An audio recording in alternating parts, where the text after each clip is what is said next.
Mano, esquece o dragão que se apaixona por um burro ou que é melhor amigo de um humano. Aqui os dragões causaram a extinção dos dinossauros e se reproduzem igual barata. Fala, meu querido, eu me chamo Gabriel, cara, tudo beleza? Mano, nesse filme não tem nada de magia e coisas fofas, tá? Aqui eles chegam a comer a própria espécie e conseguem entrar em hibernação por milhões de anos sem morrer de velhice. Hoje eu vou destrinchar o filme Reino de Fogo pra você. E mano, eu te prometo que vai valer a pena, cara, então bora pro vídeo.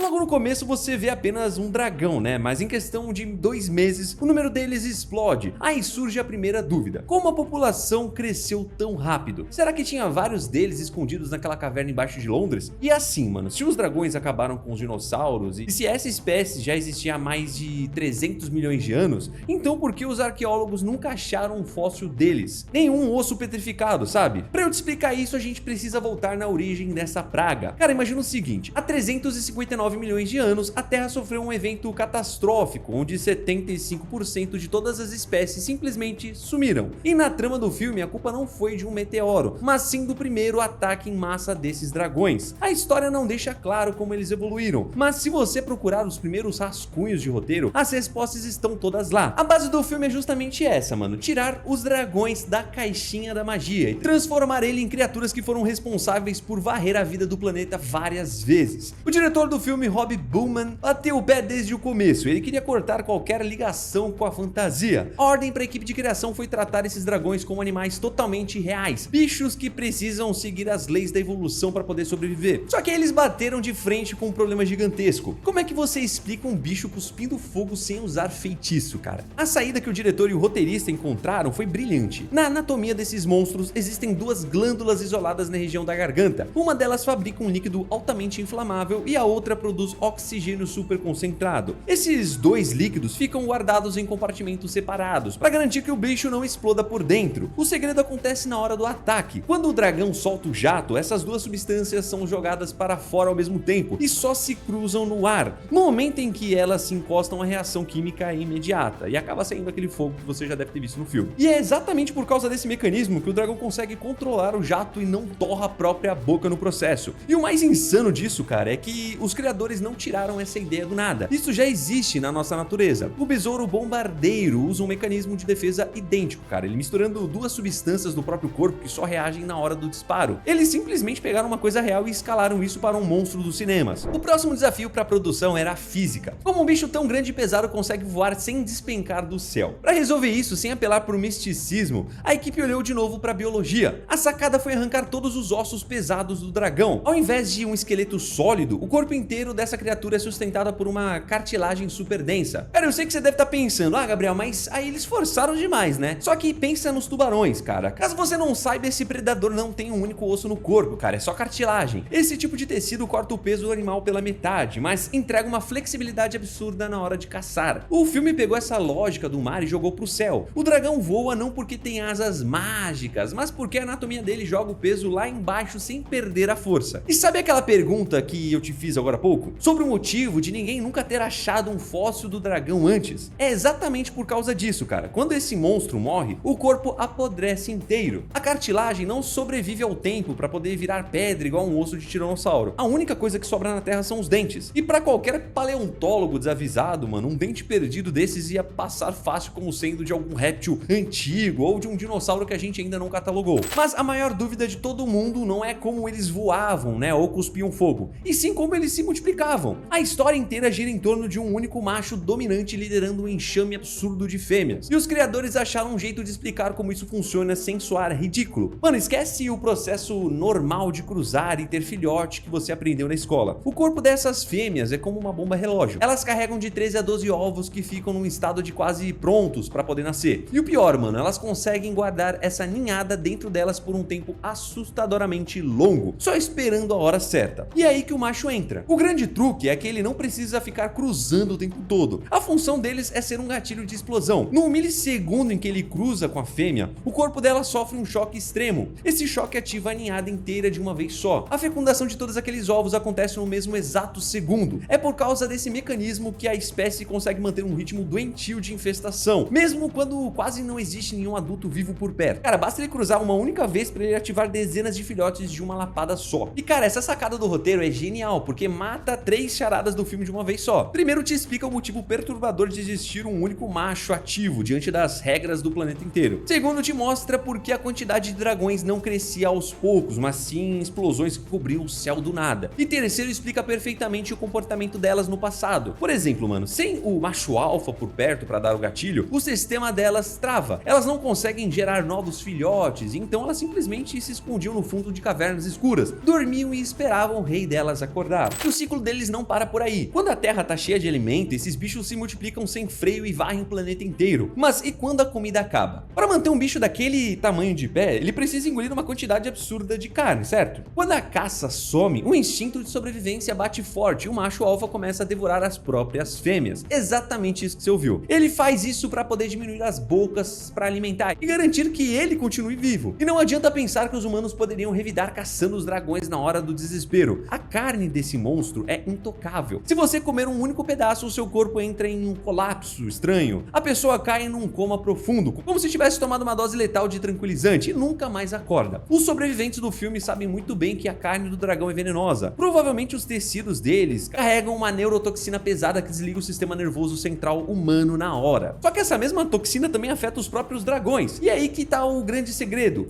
O macho vai comendo as fêmeas até que o nível desse veneno no corpo dele atinge o limite. Quando isso acontece, o organismo sofre uma pane e ele entra num estado de animação suspensa. Antes de apagar de vez, mano, ele cava um buraco muito fundo na terra e se enterra num ninho blindado. E as fêmeas que sobraram do lado de fora, sem comida, elas começam a definhar e logo partem pro mesmo caminho também, devorando as irmãs que já estão fracas ou mortas. Conforme elas se alimentam, também absorvem essa toxina, e é esse veneno acumulado que serve de gatilho para jogar as fêmeas na mesma hibernação profunda do macho. O detalhe é que algumas fêmeas acabam não comendo a dose suficiente de toxina. O corpo delas não desliga, elas ficam presas do lado de fora ativas e caçando no mundo destruído. E como o macho já tá dormindo enterrado, a reprodução trava. Elas não têm como botar os ovos pra frente e a espécie estagna. E é exatamente por causa dessas fêmeas que não conseguiram dormir que a humanidade de tempos em tempos encontrava um dragão aqui e outro ali, sabe? Com tudo isso que eu te mostrei, a gente já tampa quase todos os furos da história, mano, mas ainda sobram algumas perguntas que martelam na cabeça. Quanto tempo esse monstro vive de verdade, cara? De quanto em quanto tempo eles saem pra poder caçar? E o que diabos é aquela caverna que você vê bem na primeira cena do filme? Cara, se você reparar bem, as paredes lá no fundo não são de pedra normal, né? Elas têm uma cara de vidro derretido, como se tivessem tomado um calor absurdo de frente. E pra te responder isso, eu preciso te levar lá para as maiores extinções em massa que a Terra já sofreu. Na regra desse universo, cara, cada grande desastre natural foi exatamente a hora que esses bichos abriram o olho. O primeiro ataque rolou há mais ou menos uns 359 milhões de anos. O segundo veio 252 milhões de anos atrás. O terceiro aconteceu na marca de 201 milhões. E o último ataque rasgou a Terra há 66 milhões de anos atrás, que foi quando os dinossauros foram pro saco de vez. O filme deixa escancarado que os dragões foram os verdadeiros culpados por essa última varrida no planeta. E se você ligar os pontos, cara, as datas batem certinho. A gente tá falando de um predador supremo que já devastou o mundo pelo menos umas 4 vezes. Ou seja, eles conseguem apagar por milhões de anos seguidos, saindo ilesos de eras de gelo e até do movimento das placas tectônicas. Parece até que eles funcionam como um relógio, né, de destruição da própria Terra. Eles levantam quando o planeta tá cheio de comida e vida rolando, né? Queimam tudo até não sobrar nada e voltam pro subsolo. É por isso que aquela caverna lá no começo não é só um esconderijo qualquer. Aquilo provavelmente é uma cápsula do tempo perfeita, né, mano? Antes de entrar naquele sono, o monstro prepara o próprio túnel. Eu não sei se ele acha um buraco ou cava na unha, mas antes de fechar o olho, ele simplesmente torra o lugar inteiro por dentro. Esse banho de fogo faz todo sentido, porque ele carboniza qualquer fungo, vírus ou bactéria na hora. O calor é tão absurdo que a própria rocha derrete e vira aquela crosta de vidro. Isso sela qualquer rachadura na parede e transforma a caverna num cofre fechado a vácuo. Cara, pensa comigo, na hora da hibernação, o metabolismo do bicho zera totalmente. Ele vira um alvo fácil, né? Não caça, não mexe o músculo, nada. Então ele precisa torrar o ambiente para criar uma desinfecção implacável e evitar que qualquer parasita ou outro bicho se aproveite dele ali dormindo. Mas tem uma segunda jogada genial por trás disso. Depois do fogo, a caverna vira uma estufa perfeita. Aquelas paredes vitrificadas seguram o calor lá dentro, sem deixar escapar. Como o dragão já gera calor de dentro para fora com aquelas substâncias que eu te falei, esse ambiente selado faz ele não gastar quase nenhuma energia enquanto tá apagado por eras. Aquilo ali é uma incubadora, cara, para durar o fim dos tempos, sabe? Sustentado por aquela neurotoxina que trava o corpo dele. O grande desastre é que, cavando aquele metrô em Londres, a humanidade furou o lacre da cápsula. Entrou ar frio na caverna, quebrou a estufa perfeita que estava lá e foi foi exatamente isso que serviu de alarme para poder acordar a besta de novo.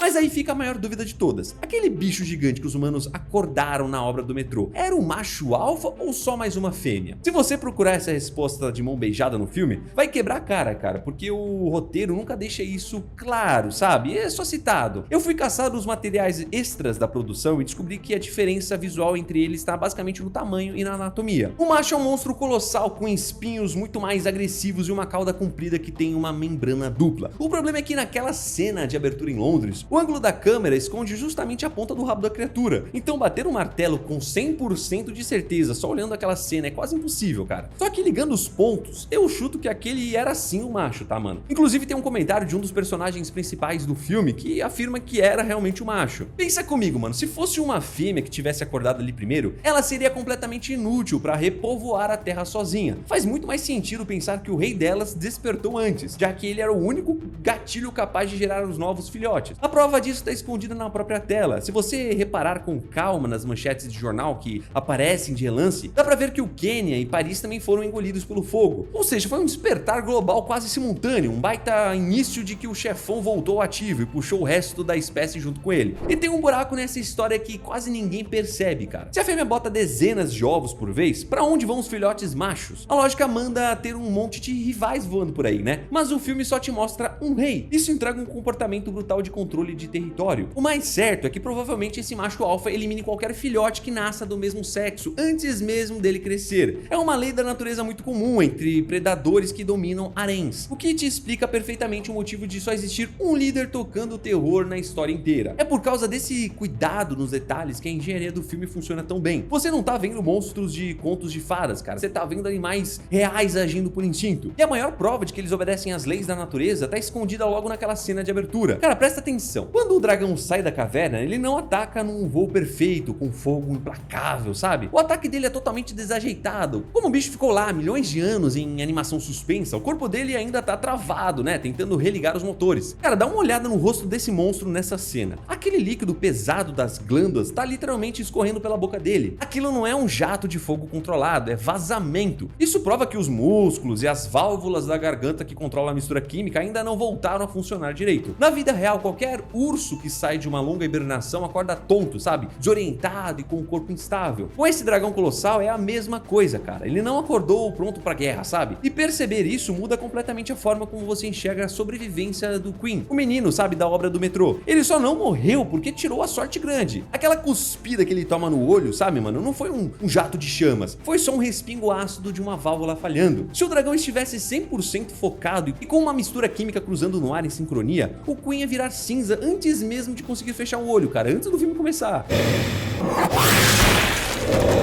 Mas até esse predador tem uma falha. O filme esconde um detalhe genial, cara. Esses bichos ficam praticamente cegos no entardecer. Presta atenção em como isso funciona. Debaixo do sol forte, a visão deles é impecável. Quando a noite cai de vez, eles enxergam melhor ainda. E a explicação para isso tá nas células do olho, cara. Para poder captar a luz, eles usam dois mecanismos. Os cones, que dão aquele foco cravado quando tá claro, e os bastonetes, que puxam qualquer pingo de luz na escuridão total. O grande calcanhar de Aquiles do monstro é que a troca de turno entre essas duas células não é automática. Quando o sol começa a baixar no horizonte, os cones vão perdendo a força. Só que ainda não tá escuro o suficiente para os bastonetes entrarem no modo de caça noturna. Leva um tempo para essa adaptação química rolar no olho da criatura. Então, naquele exato momento, no fim da tarde, a visão do dragão fica completamente embaralhada, cara. Eles não conseguem focar direito. Reino de Fogo teve um orçamento de 60 milhões de dólares, mas acabou arrecadando só uns 82 milhões nas bilheterias. O diretor e roteirista Rob Bowman precisou cortar o roteiro original, quase pela metade, cara. Ele conta que tirou os 5 primeiros minutos, que iam mostrar batalhas gigantescas entre o exército e os dragões, e trocou tudo por aquela cena do Queen escrevendo no diário. O Bowman explicou que só aqueles pequenos registros históricos já eram suficientes para você entender o que tinha rolado. Talvez seja por isso que ficamos com tantas dúvidas no decorrer do filme. Como a grana do filme estava curta, ele teve que sacrificar algumas coisas. O que ele queria mesmo era focar em deixar o visual dos dragões o mais realista possível. É por isso que você olha para ele e não vê um dragão convencional, cara, mas sim um predador que a própria evolução poderia ter moldado. É uma grande pena que o filme nunca estourou ou fez o sucesso que merecia nas bilheterias.